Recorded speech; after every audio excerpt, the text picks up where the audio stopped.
Today we're launching our First Nations Garden. The idea behind the First Nations Garden is about creating a safe space where our mob can gather and where we can honour our Jarjums, our little kids, and our elders. My name is Jacob Bowen. I'm a Narungga and Kaurna man and Director of First Nations programs at Carriageworks. So Carriageworks has partnered with Wyanga Aboriginal Aged Care and Redfern Jarjum College to come together, create a space where we can start to share knowledge, celebrate our culture and start to learn more about each other. And through plants, we're creating a garden which will then lead on to a longer term program and project where we can bring community together every month to share culture and to celebrate.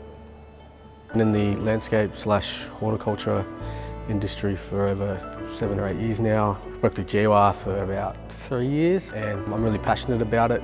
And it's pretty sad that there's not enough blackfellas in this space, and I'm hoping with me working in this industry I can encourage people to work with native plants because I think we need to connect back to the land. We decided that these are the plants we were going to bring back to this location, and that's why it was important to, get your banksias and your native mints. They were originally found here, and what a way to get them back and to have our elders plant them back home. Okay, chuck them in there. Is that what plants look like when they're not grown? Well, he is growing. All the root system, yeah? There you go. Big one.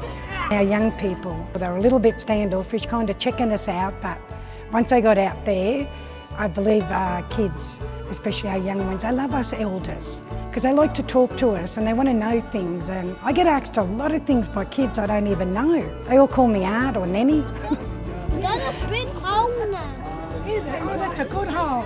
Yeah, I can fit in. You can fit that one in if you like. I'm working at Wyanga with the elders at the moment. I've been there for about 6 years. We have activity days on Tuesdays and Thursdays where the elders come into Wyanga.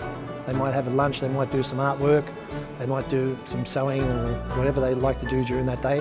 Or we have outings every couple of weeks. We'll go out to different art galleries or we'll go to different parks and we'll have lunch out there.